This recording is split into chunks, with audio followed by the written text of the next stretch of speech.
Hi, it's Doug. A few years ago, I saw this beautiful little lizard hanging out in the sun on a sidewalk near the school where I was a teacher. I wanted to get a closer look, so I crawled on my hands and knees to sneak up on it.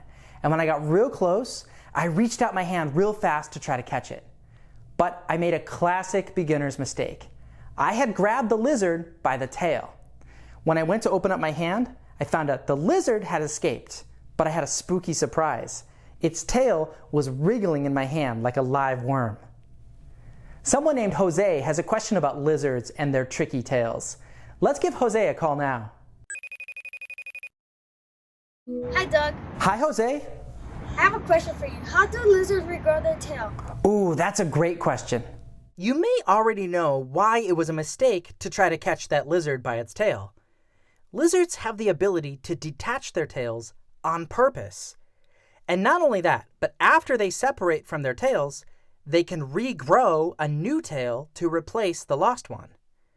But you might be wondering, why would a lizard get rid of its tail in the first place? What do you think? Now would be a good time to pause the video and discuss. Okay, you ready? I don't know how you answered, but it might help to think like a lizard. Like, imagine you're that lizard hanging out on the sidewalk by my school. You're having a normal lizard day, sunning yourself on the sidewalk, thinking about what you're going to eat for your lizard lunch, when suddenly a huge creature, that's me, comes out of nowhere and tries to grab you. Now, I was only trying to grab the lizard to take a closer look at it, but the lizard didn't know that.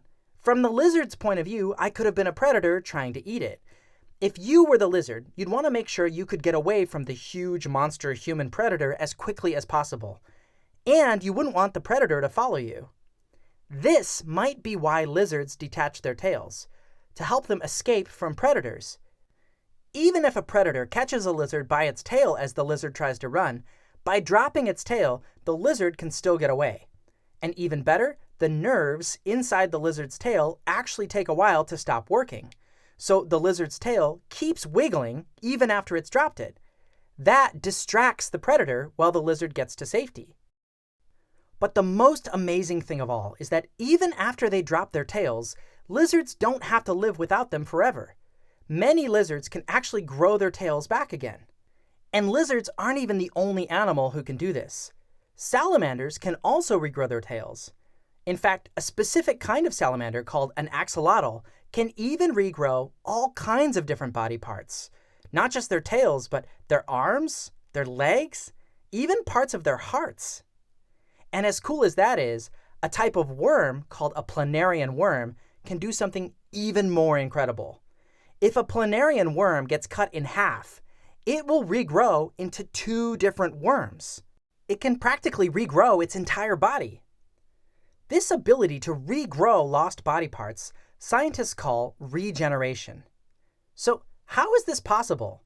Regeneration seems almost like a superpower.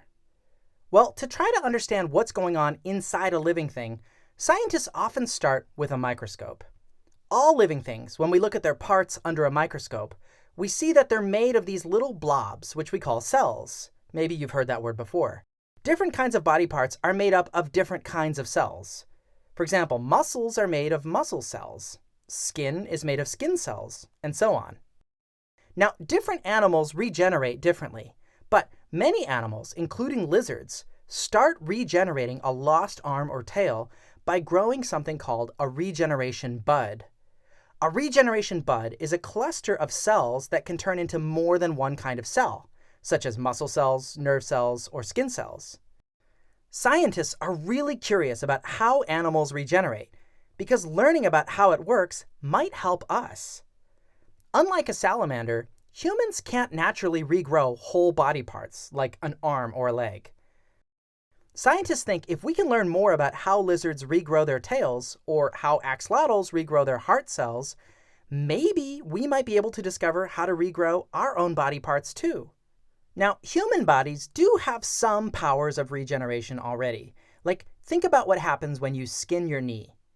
Over time, the skin cells on your knee regenerate and grow new skin over your knee. That's how you heal. The same thing happens if you break a bone.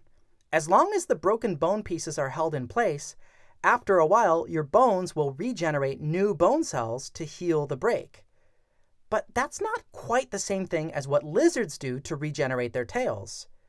To regrow a human arm, for example, we'd need to regenerate skin cells, muscle cells, bone cells, and more, all at the same time. And unlike lizards and salamanders, human beings can't easily regenerate body parts that big and complicated. Our natural ability to regenerate cells also slows down as we get older. This is a big part of how people age. So discovering the secret to human regeneration isn't going to be easy. But even though we haven't figured out yet how to make regeneration work for our own bodies, we human beings do have our own superpower, and that's the ability to use our minds to adapt.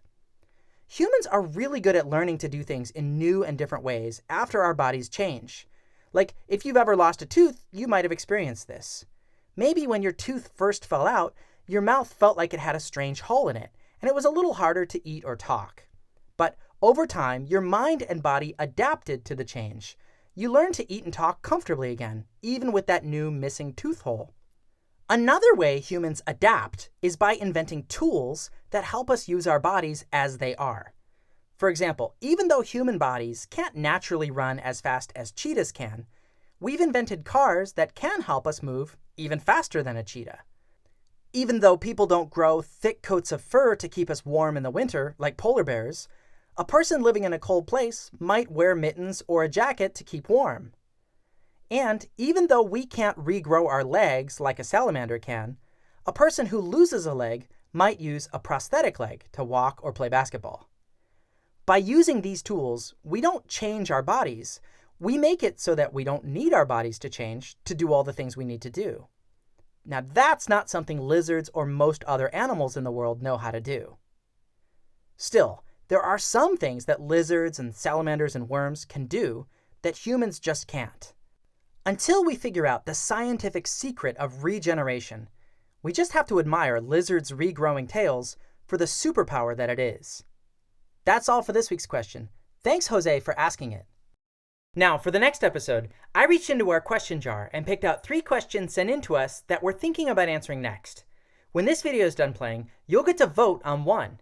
You can choose from: how was basketball invented? Why doesn't water have flavor? Or how are crayons made? So submit your vote when the video is over. We want to hear from all of you watching. There are mysteries all around us. Stay curious and see you next week.